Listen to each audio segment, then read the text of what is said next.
नमस्कार, मैं kidney doctor Bhandari आज आपको लेकर आया हूं अल्मोड़ा की खूबसूरत वादियों में। और पिछले 2 दिन से हमारी टीम अल्मोड़ा और पिथौरागढ़ में हेल्थ कैंप कर रही है। इस हेल्थ कैंप में और आप लोगों के भी अक्सर ये सवाल रहता है कि अगर किसी को किडनी की परेशानी हो जाए तो वो कौन कौन सी दाल खा सकते हैं। साबुत दाल खाएं, बिना छिलके वाली दाल खाएं या धुली दाल खाएं भी या नहीं खाएं, इस तरह के कई सवाल आपके मन में आते हैं। तो आज मैं इन्हीं सभी सवालों के आपको जवाब दूंगा। सबसे पहले तो मैं ये बताऊंगा कि दालों के फायदे क्या होते हैं। देखिए, जो दालें होती है वो एक वेजिटेरियन प्रोटीन का मुख्य सोर्स है। अगर हम दालों का विश्लेषण करें तो 100 ग्राम दाल में करीब करीब 17 ग्राम प्रोटीन होता है। इसका मतलब ये हुआ कि जो एक बनी हुई दाल, एक जो मीडियम साइज की कटोरी में होता है, उसके अंदर 30 ग्राम दाल आती है, तो इसमें हमें प्रोटीन मिलेगा करीब 6 से 8 ग्राम। ये सामान्यतः सभी दालों में इसी प्रकार से होता है, पर कुछ दालें जैसे कि सोयाबीन, राजमा, चने,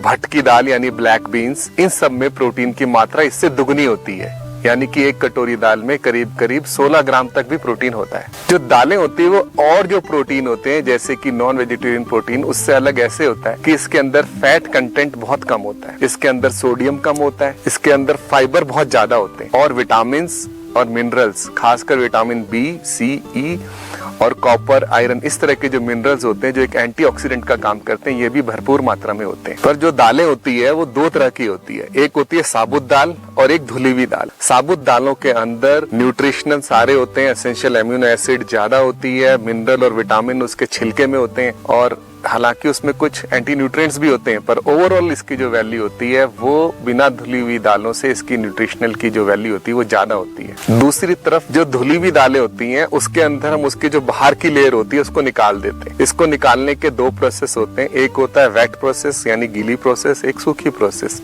सूखी प्रोसेस तो फैक्ट्री में होती है। गीली प्रोसेस में हम क्या करते हैं, दाल को करीब 3 से 14 घंटे भिगा देते हैं, फिर उसको अच्छे से मल के उसके छिलके को निकाल लेते हैं। ये कई दालों में संभव होता है, जैसे कि मूंग की दालों में। फिर हम इसे छान लेते हैं और इस दाल को इस्तेमाल करते हैं। जो ये दालें होती है, धुली हुई दालें, ये आसानी से पच जाती है, खाना बनाने में भी ये जल्दी बन जाती है और बनाना आसान होता है। इसके अंदर जो एंटी न्यूट्रिएंट्स होते हैं जो शरीर को नुकसान करते हैं वो भी कम होते हैं। पर धुली हुई दालों में जब छिलका निकलता है तो न्यूट्रिशन भी कम हो जाता है और साबुत दालों की तुलना में इसमें जो कार्बोहाइड्रेट होता है वो भी थोड़ा ज्यादा होता है और प्रोटीन थोड़ा कम होता है। इसके अलावा धुली हुई दालों के अंदर जो दालों के अंदर पोटेशियम होता है और फास्फोरस होता है उसकी मात्रा भी काफी हद तक कम हो जाती है। तो देखिए कि जो छिलके वाली दाल होती है यानी साबुत दाल और जो धुली हुई दाल होती है, दोनों के अपने फायदे नुकसान है। देखिए, अब सवाल सबसे बड़ा ये है कि भाई किडनी रोगी को दाल कौन सी लेनी चाहिए, कौन सी नहीं लेनी चाहिए। किडनी रोगी जब भी अपनी दाल का चयन करते हैं तो उसको अपनी सबसे पहले किडनी की स्टेज देखनी चाहिए। स्टेज 1 और 2 के अंदर हमारा सीरम क्रिएटिनिन नॉर्मल रहता है और जो GFR होता है वो 60 ml पर मिनट से ज्यादा होता है। इसके अंदर उसको दालों के और प्रोटीन का कोई भी रेस्ट्रिक्शन नहीं होता है। स्टेज 1 और 2 के अंदर किडनी के काम करने की ताकत काफी इंटैक्ट होती है। फंक्शनल डिफेक्ट होने की वजह से स्टेज 1 और 2 में या तो यूरिन में ब्लड आ रहा होता है या प्रोटीन लीक कर रहा होता है, जबकि उसका सीरम क्रिएटिनिन बिल्कुल नॉर्मल होता है, इसलिए वो नॉर्मल तरीके से दालें ले सकते हैं। पर जैसे जैसे किडनी की स्टेज बढ़ती है यानी कि स्टेज 3, स्टेज 4 और स्टेज 5 की तरफ जाते हैं तो अब किडनी के काम करने की ताकत कम होती है, क्रिएटिनिन बढ़ने लगता है। तो अब हमारी किडनी सही तरीके से प्रोटीन को हजम नहीं कर सकती, वो पोटेशियम को नहीं निकाल पाती, वो फास्फोरस को नहीं निकाल पाती। तो हमें यहाँ पर मेन दालों का परहेज करना होता है। दालों में अगर हम देखें तो जैसे ये दालें हमारी सोयाबीन है और राजमा है, ब्लैक बीन्स यानी कि भट है और उड़द है और चना है। इन 5 दालों में 100 ग्राम दाल में करीब 1700 मिलीग्राम के आसपास पोटेशियम होता है। तो अगर हमने 1 कटोरी दाल बनाई यानी 30 ग्राम से बनाई तो उसका जो पोटेशियम होगा वो 600 मिलीग्राम के आसपास तक आएगा। जबकि के डोगी की गाइडलाइन कहती है कि 1 सर्विंग में हमारा जो पोटेशियम है वो 200 मिली इक्विवेलेंट से ज्यादा नहीं होना चाहिए। जबकि मूंग की दाल में, अरहर की दाल में और मसूर की दाल और जो एक घहत की दाल है उसके अंदर जो पोटेशियम होता है वो करीब 800 मिली इक्विवेलेंट होता है 100 ग्राम दाल में। तो 1 कटोरी में करीब करीब उसके अंदर भी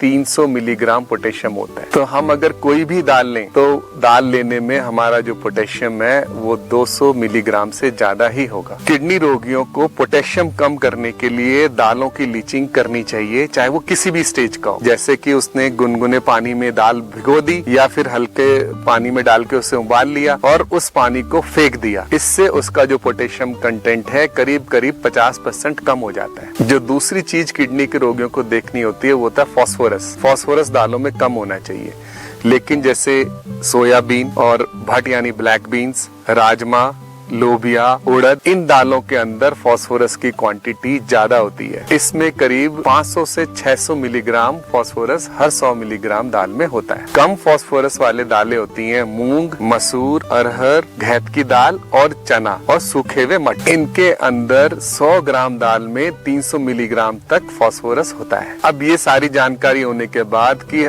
कैसे दाल खानी चाहिए, पर जब मरीज किडनी की स्टेज 3 में आ जाता है, यानी कि उसका GFR 45 ml पर मिनट से लेके 60 ml पर मिनट तक चला गया, तो फिर उसको दालों में परहेज करना चाहिए। फिर वो सोयाबीन, चना, राजमा, उड़द, भट जैसी दालों को नहीं खाना है, और जो बाकी दालें हैं तो मूंग, मसूर, अरहर, घैत की दाल को वो छिलके वाली भी हो तो उसको वो लीचिंग करके उसको खा सकते हैं, और जो चना है उसको बिना छिलके के धुली हुई दाल के रूप में वो स्टेज 3 में खा सकता है। स्टेज 3 B, जिसमें किडनी का फंक्शन 30 ml पर मिनट से 45 ml पर मिनट तक होता है, यहाँ उसे चने को भी अवॉइड करना चाहिए।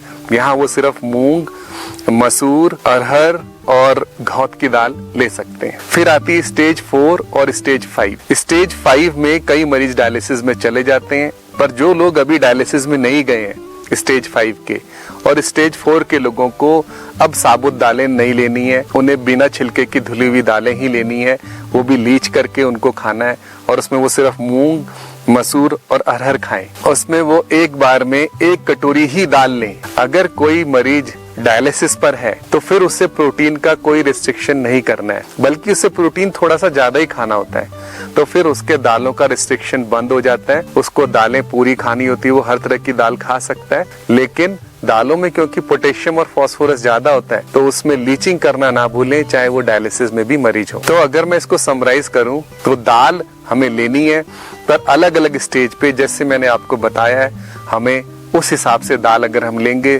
तो सुरक्षित तरीके से रहेंगे। इससे हमारा शरीर भी बना रहेगा, किडनी को भी नुकसान नहीं होगा। नमस्कार, बहुत बहुत धन्यवाद।